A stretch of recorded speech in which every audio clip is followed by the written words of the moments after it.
Salve, salve nação, saudações rubro-negra, isso aqui é Flamengo, galera. Antes de eu falar do vídeo, 90% do público do nosso canal não é inscrito, então dá essa força pra gente aí, não custa nada, é de graça. Clique nesse botão abaixo de inscrever-se, pois assim você não vai estar perdendo nenhum vídeo do nosso Mengão. Valeu, galerinha, e o assunto do vídeo hoje, tô trazendo um pequeno trecho do programa P90 da ESPN. Eles estão falando sobre a vitória do nosso Mengão de estatística, onde o time tem que melhorar. Valeu, galerinha? Então é isso, sem enrolação, vamos pro vídeo. Fui! Muita coisa dá pra gente conversar. E prometo, hein? Tem São Paulo, 100% na Sul-Americana, tem o Santos, tem Corinthians nesse fim de semana. Prepare-se. Facicante, você não falou ainda, né? Ainda não.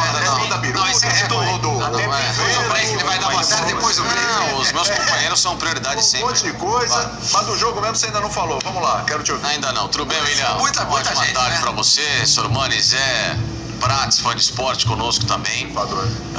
Profissional. Eu vejo um Flamengo em que ele já poderia estar numa situação melhor nesses 4 meses de trabalho do Paulo, independentemente de repetir ou não a escalação, de um padrão de jogo que até agora, na plataforma que ele quer jogar, não vejo que o Flamengo tem as características no elenco para transformar o que o Paulo espera em desempenho, e uma equipe muito desequilibrada em diversos setores.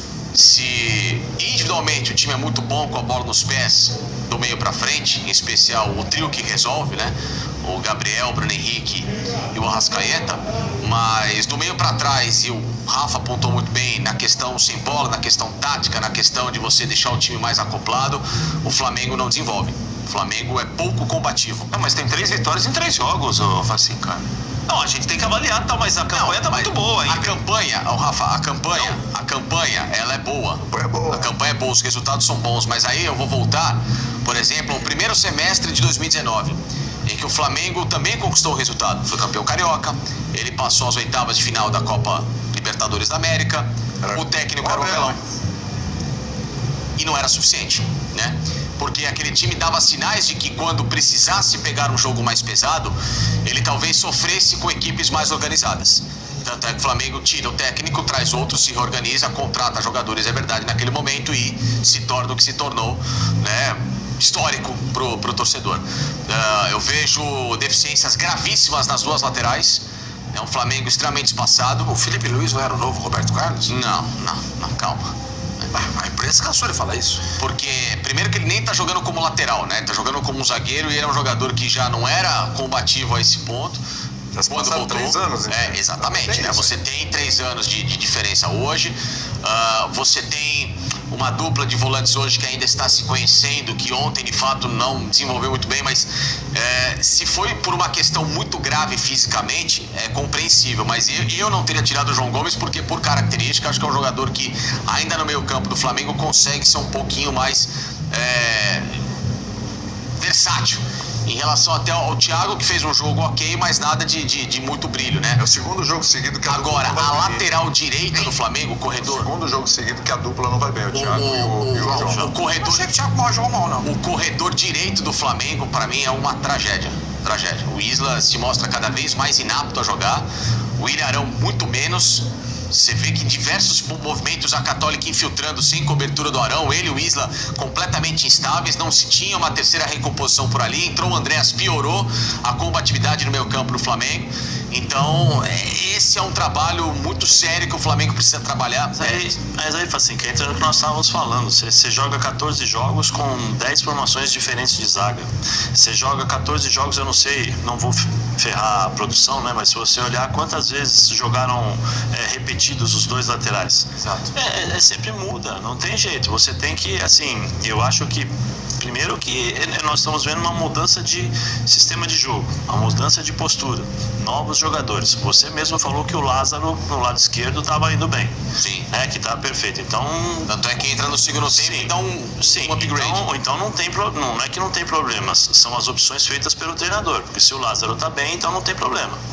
né? Segundo o que você está dizendo. Então, assim, eu acho que nós temos que analisar por partes. Do meio para frente, ele testou os primeiros testes foram os jogadores do meio para frente. O Everton do lado direito foi pro lado esquerdo, tal. O Henrique, Lázaro, Pedro. Ele ajustou, ele viu que não dá, ajustou o meio para frente. Do meio de campo agora é João Gomes e Thiago. Pelo menos é o que a gente está entendendo pela repetição. A zaga, ele tá tentando fazer o que ele... Mas é culpa dele, a zaga. Eu acho que os caras estão toda hora machucados. Assim, Ontem, por exemplo, ele não tinha opção. Ele não tinha opção. Quem não jogou é porque estava machucado. Ou o Davi Luiz que pediu licença lá pro vamos, assim, os jogos veros do Flamengo contra o Atlético. Como foi o Flamengo? Comecinho. Foi bem. Foi bem, 2-2 foi bem. Foi bem. Foi Contra bem. o Palmeiras, como foi? Foi bem, Foi bem. Contra o São Paulo. Acho que se bobear o melhor do ano. Foi bem. Você vai ter essa oscilação, mas você precisa entender o porquê da oscilação e outra. Nós esquecemos que do outro lado tem adversários. Exatamente. Sim. Porque assim, quando a gente fala sobre o Flamengo, não, o Flamengo é invencível, o Flamengo é isso. A gente cria essa imagem porque os jogadores são bons jogadores. Só que do outro lado, tem jogadores que treinam, tem jogadores que são instruídos também para justamente anular os pontos fortes do Flamengo, explorar essa debilidade da defesa. A gente tem que entender isso. E muitas vezes é difícil, porque você cria essa imagem realmente do Flamengo, que o Flamengo é invencível. E não é. Tem problemas como todos os outros times. Mas acho que, entendeu? Pra mim o problema é que assim, independentemente de rodar a escalação ou não, de desentrosamento ou não, esse padrão e nessa característica que o Flamengo está jogando, ele está muito vulnerável. Muito.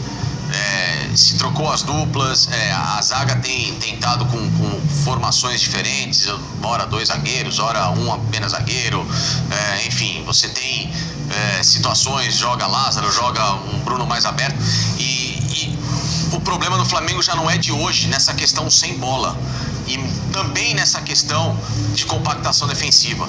Esse problema começou na era Domi, depois veio para a era Rogério, depois passou para a era Renato Gaúcho, agora na era Paulo Souza, jogando com linha de 4, jogando agora na base com 3. Então assim, o que aconteceu? Por que esse Flamengo está competindo tão pouco sem bola?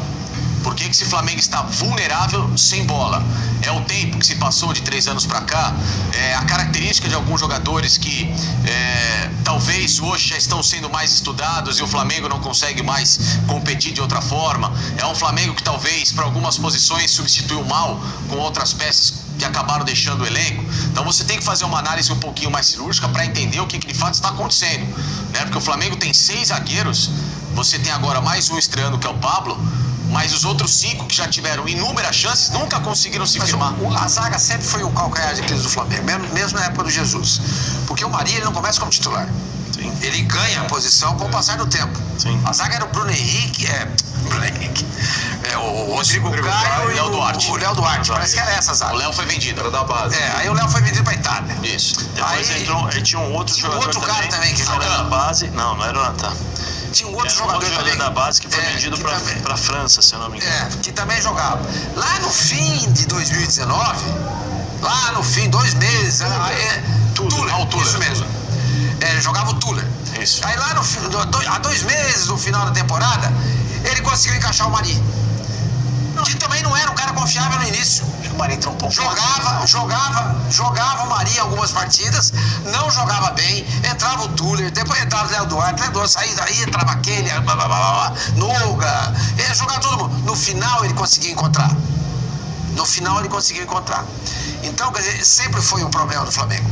A zaga, sempre foi. E era uma forma de jogar diferente, perde, pressiona, diferente. Era totalmente expunha diferente, menos, menos, porque eles tentavam, o time, eles perdiam a bola, já pressionavam, tentavam roubar e roubavam e já jogavam. Jogadores 3 anos mais novos. Sim. Isso aí também a gente pode tirar do contexto isso. Mas É uma maneira de jogar com o time pressionando na frente, jogadores todos perto. Era Mas pera um pouquinho, esses jogadores são tão veteranos assim? Não é que são veteranos. Não, gente. Eu acho que a exigência de marcar vai aumentando. Porque o que a gente tá falando aqui, a gente mostrou o Paulo Souza passa a ser falando. mais estudado e também. Paulo Souza mais fala, a agressivo, gente mostrou no início do programa o seguinte, que o Zé falou: olha, eu quero que o time fique mais com a bola. Porque ele já percebeu o seguinte: meu time, quando não tem a bola, ele vai ter dificuldade. Que é o que a gente acabou de falar sobre o Jorge Jesus. Alguns jogadores ele não vai poder abrir mão. Como que ele vai abrir mão de um jogador que é muito bom, ou vai dar vitória pra ele porque marca menos? O Bruno Henrique, Arrascaeta e Gabriel, esses 3 não marcam. Não tem como você tirar esses jogadores, você não pode abrir mão desses do time. É isso. Você não pode abrir mão. Essa Você tem que conta fazer tem que fechar. o preparo preparo físico tem que ser. Os jogadores têm que estar na ponta dos cascos. Muito bem. De modo que eles possam pressionar o adversário o tempo inteiro. Porque qualquer recuo, o time vai ficar exposto. Porque ele vai defender com 3 a menos. Exato. Mas o goleiro 4, na verdade, ele vai defender com 7. Quando todo mundo defende com 10 jogadores. O grande problema é a transição, né? Como se falou hoje, a transição e tal. O terço final, é isso? Como é que fala? Não é o híbrido, Zé.